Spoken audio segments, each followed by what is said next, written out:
दोस्तों कहा जाता है कि जो इंसान मेहनत करता है उसको एक न एक दिन सफलता जरूर मिल जाती है।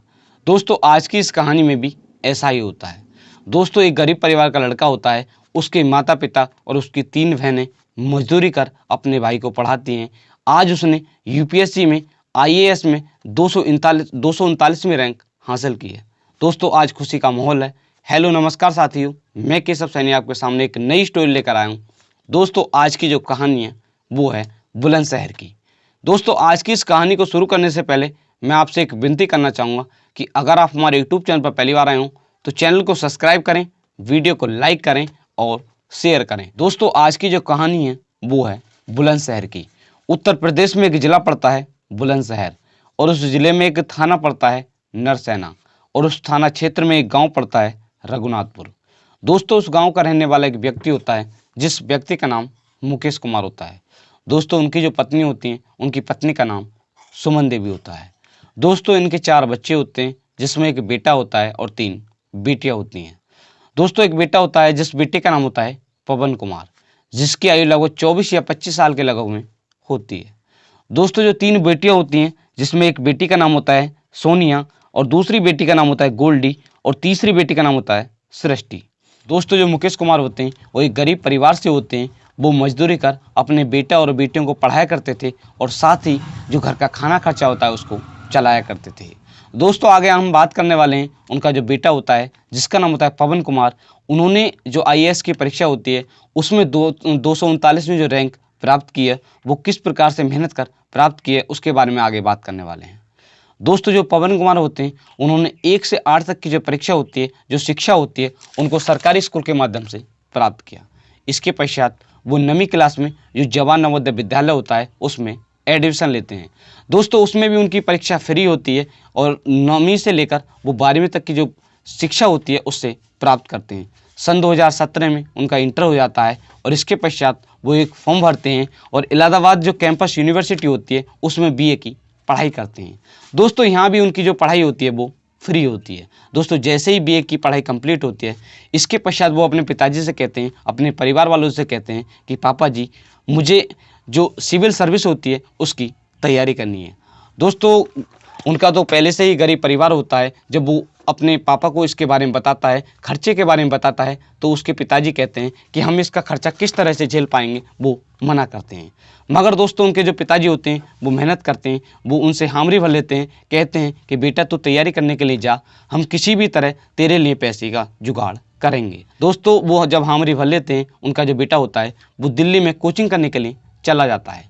दोस्तों वो किराए पर मकान लेता है, उसमें 3 बंदे रहते हैं क्योंकि अगर एक बंदा रहेगा तो किराया महंगा पड़ेगा और 3 बंदे रहने पर किराया सस्ता पड़ता था। दोस्तों इसी तरह से वो तैयारी करना शुरू कर देते हैं। दोस्तों वो एक ऐसा कोचिंग सेंटर ढूंढते हैं जिसमें कम फीस होती है और उसमें कोचिंग करना शुरू कर देते हैं। और दोस्तों साथ ही जो वो सेल्फ स्टडी भी क्या करते थे।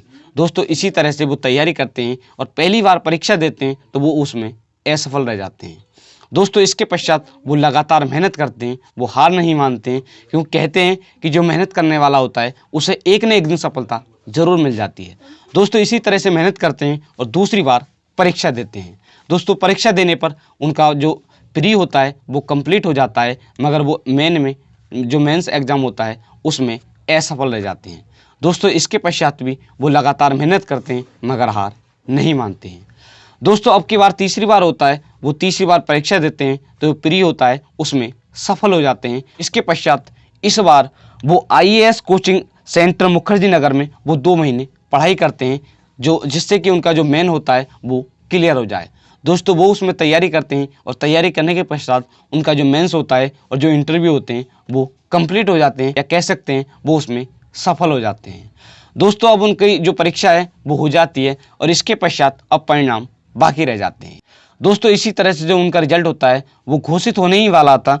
16 अप्रैल सन 2024 को दिन मंगलवार होता है, उनका जो रिजल्ट होता है वो घोषित होता है। दोस्तों उसमें उन्होंने आईएएस की परीक्षा में 239वीं रैंक हासिल की। दोस्तों वो जैसे ही रिजल्ट देखते हैं और इसके पश्चात वो अपने परिवार वाले और जो गाँव वालों को पता चलता है तो एक प्रकार से कह सकते हैं कि अच्छी तरह से खुशी का जो माहौल है वो बन जाता है।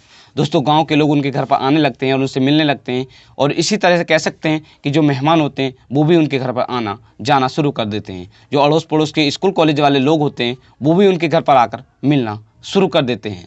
दोस्तों सभी कह सकते हैं कि अड़ोस पड़ोस में एक प्रकार से खुशी का माहौल होता है। दोस्तों इसके पश्चात जो मीडिया वाले होते हैं वो उनके घर पर पहुंच जाते हैं और इसके पश्चात उनसे पूछताछ करते हैं। दोस्तों पूछताछ के दौरान वो बताते हैं कि अगर किसी भी इंसान का हौसला या आत्मविश्वास मजबूत हो तो वो कुछ भी कर सकता है, मगर इंसान को अपनी जो मेहनत होती है उसको लगातार जारी रखना चाहिए, कभी भी हार नहीं मानना चाहिए। और वो बताते हैं कि जैसे मेरे साथ हुआ, मैंने 2 बार परीक्षा दी मगर उनमें असफल रहा, मगर मैंने लगातार जो मेहनत होती है वो जारी रही, मगर तीसरी बार में मेरी जो मेहनत है उसका फल मुझको मिल गया। इसी तरह से किसी भी इंसान को लगातार मेहनत करनी चाहिए, इसलिए कहते हैं कि कभी भी किसी को हार नहीं माननी चाहिए। दोस्तों इसी तरह से उनके जो पिताजी होते हैं उनसे भी जो मीडिया वाले होते हैं पूछताछ करते हैं, तो वो बताते हैं कि हमारी इस तरह की स्थिति थी कि घर में सिलेंडर है, जो गैस जिससे खाना बनता है, गैस का सिलेंडर होता है, मगर उसको भरवाने के लिए हमारे घर में पैसे नहीं हैं। इस तरह की हमारी स्थिति थी, मगर आगे जो हमारे घर की स्थिति है वो सुधर जाएगी। दोस्तों जो पवन कुमार होते हैं, जो एक IAS अधिकारी होते हैं, वो बताते हैं कि मैं 8 से 10 घंटे लगातार पढ़ाई किया करता था, जिसके कारण आज मैं सफल हुआ हूँ। दोस्तों आज की जो मैंने आपको कहानी सुनाई, अगर आपको वीडियो पसंद आई हो, जो कहानी पसंद आई हो, तो वीडियो को लाइक करें और शेयर करें। दोस्तों आप भी इसी तरह मेहनत कर देश में नाम करें, अपने अड़ोस पड़ोस में नाम करें। मिलते हैं आपको नेक्स्ट कहानी के साथ, बने रहेगा हमारे चैनल पर। धन्यवाद।